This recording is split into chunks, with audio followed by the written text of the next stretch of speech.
Hey guys, I'm CJ. And I'm Rhys. And we play in Dream State. And you're listening to Rhino Radio.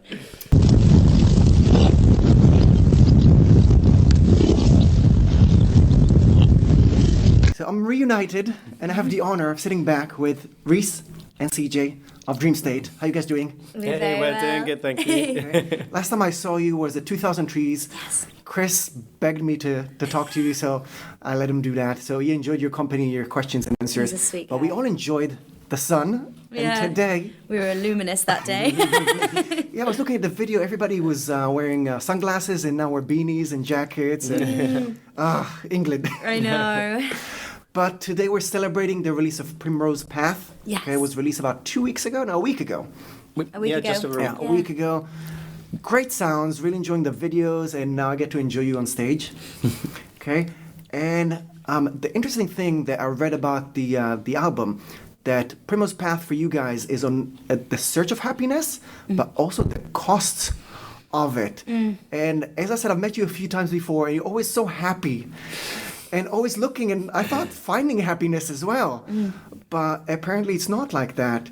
So what's the kind of the balance between the two of searching and giving up sometimes, or not giving up? Or I think, like, I mean, for me, everyone's going to, like, suffer, and we want to project that hope in people. This is why when you do see us, we are happy. We can move on from the past and find meaning in the suffering and find reason in it, and not be holding on to it. Because if we were to hold on to it and you saw us and we're like in bits, we're not going to be very productive members of society in general. So we're trying to instill that sort of, like, happiness is something earned as well. Which is a quote I heard recently that I really liked. And we found meaning in the sort of suffering, and it's made us, rather than, like, completely, broken us. That's why when you do see us, we're able to, like, let go of those things that have caused us pain and, kind of awoken from it, sort of thing. So, yeah. It's kind of that weight of expectation to be happy as well. Yeah, it can be so heavy sometimes. Yeah. And, like, you just got to trust the natural flow of life and know that it is going to come. It's not always going to be dark. It's just it doesn't work that way. how do you see the connection of social media and that search for happiness? There's like a standard at the minute. Like, social media has kind of set a standard of what perfection looks like and what things look like, and I think that's what cripples a lot of people and makes them feel unhappy, because they compare, and that's why, like, we want to kind of teach people that's a false perception of what happiness is. A lot of people are just wearing fake smiles half the time. It's not reality itself. Even I've done it, we all do it. But that's why we just want to be as real as possible in the lyrics, to say, like, it's not what it looks like, it's an illusion, but and try and kind of break the mold in that way, sort of thing. Have I gone off on that?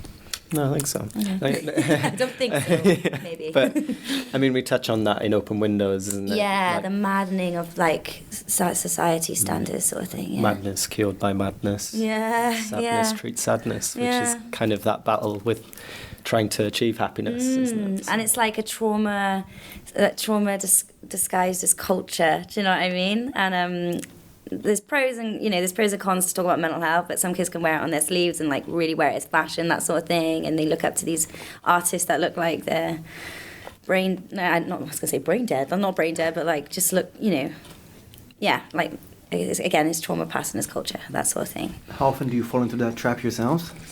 All the damn time. I don't know. I mean, I've never projected myself out, like, I don't stand in pictures and be like, I look depressed. I want to look healthy and, like, strong in that sense, but and be real about things, But there's been times where, I've been open about it, and I'm like, I've been afraid that it's like, am I using my suffering to gain an aim? I was like, no, that's fear.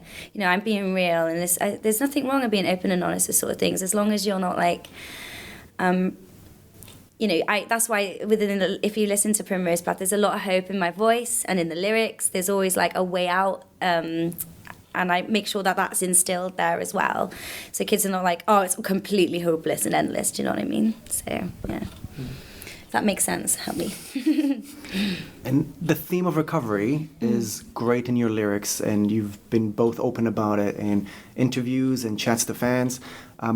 Are you okay with that almost defining you? Is it something that you're dealing with, or because it came up in so many interviews, and on one hand, I want to talk about it, we want to share with fans and give them hope. On the other hand, it became a really big part of the theme of the band. It was a good thing, though. There was way more pro. There was a lot. It was just all pro in a way. To that. At first, I was like, oh, you know, I was talking about it for a long time, and people have like pigeonholed me in this one sort of thing. This is why, like, with the next album, is it's going to be. I won't give it away, but yeah, this whole album is about stripping down and reflecting the journey of what everyone goes through. I've kind of lost myself. Can you repeat the question? Forgive me. So we said that the recovery theme started with the 2 EPs and now Primrose Path. It leads to hope, but still, that became a big part of your theme with bands, with interviews, with fans. So are you scared of, as you said, being pigeonholed as the recovery band, or that kind of defining your personal issues off stage? Yeah, well, we're strong believers that we're not one-dimensional as human beings. Like, we've all got more things to say than just that. But like CJ said, it was a really it was an amazing thing that message got to so many people who needed to hear it. Yeah. And I think that it will always. I think that even the aspect of mental health, that will always be kind of integral to what makes people feel stronger by listening to our music. Yeah, because what they're seeing is someone is just seeing a band that's like, yeah, this was it, this how it was in my life, but look where it's led. Like, I've turned that darkness into something really positive, and if anything, I think it's a good thing. And a lot of people have said from Primrose Path, they're like, she sounds like she has a lot more sass in her voice now. Like, there's a bit of like angst in there, like with 20 letters, like I'm done, with this like feeling sorry for myself shit, like, and I want to be stronger in myself, and that's what we're trying to project out there. And like, hopefully kids will see that, or people at home that are suffering in the same way. And I've had so many kids in uni and school writing to me saying they're dealing with the same stuff, and they find hope in Dream State. So yeah, it's a good thing, I think. Yeah. One last serious question, because you've mentioned a few times, I think you specifically mentioned the word existentialism. Is it something that you relate to? Is it just the philosophy wave? Because there's the kind of the irony of looking for happiness and then the cost of it within the wave of philosophy. Is it something that you've been following or just matched? Yeah, I'm a big... I have an existential crisis every day, but... yeah, I'm always thinking about life and like expanding my my mind and my consciousness, and I think we're all in a collective in that sense. So yeah, that is something I do dive into and think within my mind kind of a lot. I think I might have done, yeah. I think it's something that connects us all as human beings. I know that growing up, I had a really tough time like getting my head around the concept of death, and it was something that like it would keep me up at night sometimes, like just like thinking about how much like this burning question of what happens when I go. Yeah. And it was kind of a strange thing to experience, and I think the only way I've gotten over it is to find comfort in knowing that like I'm gonna live in the moment. I'm gonna try and use that energy to achieve the best thing that I can in life. And so it does make you think, like, do I exist? Like, is there meaning to all of this? Is there no meaning? It's like the yin and yang aspect, isn't it? Like the good, this and that. There's always going to be a polar opposite thought to there is life after death or there isn't life after death. And it's everything everybody questions throughout living. I find meaning, again, in everything just because I look at nature. And nature, there's a give and take relationship. It's here to serve. I feel like we're here to serve in some way, hence why it's so ingrained in me to help with the band. We don't see it as a career-driven thing. It's something to help, like, kids are more affected by the bands they listen to and the artists than their own friends and family. So we've got a job and responsibility, I believe, and what we project out there. Yeah. So yeah. To answer your question, yes, we do. All those heavy questions usually show up just before you need to go to sleep and wake up really early in the morning.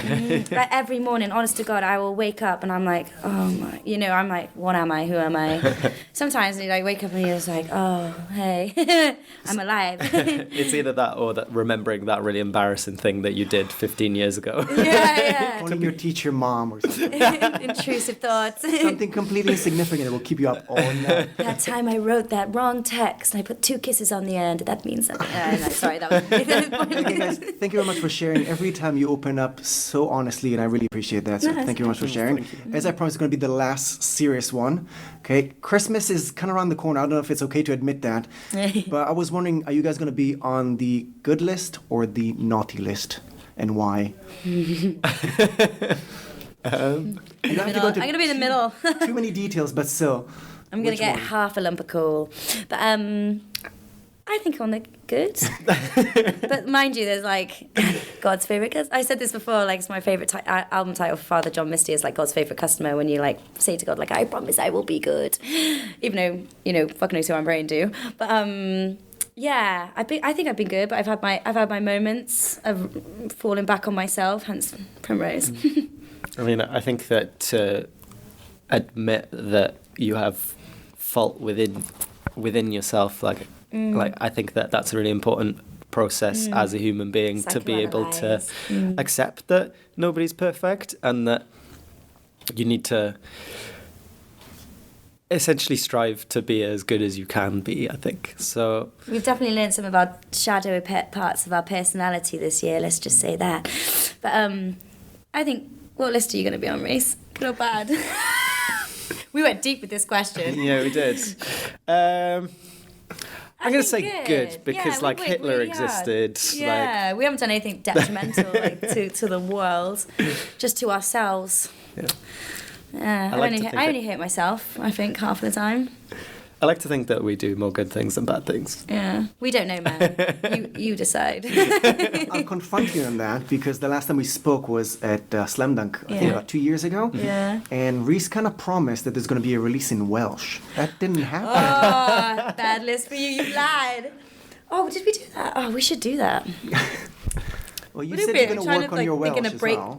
Oh, mate, yeah, I'm doing that. There's a lot of things I said I'd do that I don't do. Okay, we'll talk again on December 25th. Yeah. And we'll see if you're on the good or not list. We're going to write a Welsh song now just for you, man. But before we say goodbye, I'm going to confront you with a rumor online. Okay. Fans have been claiming that it's not you in videos. It's actually Maisie Williams in all of them. Every single one of the videos. Is that correct? It is. I am Maisie Williams, guys. I came first, I think. What I was going to say as well, I went to this German party once, right? And this guy came up to me and he's like, oh, I'm Maisie Williams. And then I was like, no. And I started talking with a British accent. He was like, yeah. He's like, can I have a picture? And I was like, you can have a picture. But he's like, I was like, yeah, all right, let's do this. So, honest to God, it started off with one fan and it turned into 10,000. I was like, yeah, I obviously look like this chick. Okay, guys, what's up next? We said Primrose Path was really just a week ago, but I know that some bands already have stuff for 3 albums up ahead. So what can we expect in the future? I know that you're coming back to Slam Dunk. Yes. What else should we expect? Lots of music. We're not going to stop now. Yeah, I think that the train is full steam ahead, and we want to keep up that momentum as much as possible. Let's just stick around to find out. Yeah. And I think that this album process has been so testing that, like, we're so much stronger as individuals and as closer. Yeah, everything. Yeah, I think we feel much more professional now. Yeah, we're steering the ship this time, aren't we? We're really leveling up. Yeah. you guys have mentioned Loathe so many times in so many interviews. It's going to be a collaboration. Loathe, the best band in the world. We're like, I can't think of any band right now. Loathe. Do you know, that's a sick idea, man. We're going to steal it and not give you any credit. I'm kidding. I'll enjoy the music. Yeah, it's sick. Yeah. Hey guys, anything else you want to add to fans and listeners out there? Just thank you so much for continuing to support us. And do you want to say anything? I'm just going to say thank you. Yeah, I share the same sentiment. The response to the album has been so touching and has been a really validating experience. So thank you to everyone. Life affirming. Thank you, guys. You guys, again, thank you very much for opening up and sharing some giggles as well on top of the seriousness. Always a pleasure talking to you guys. Yeah, thank you. And you too, man.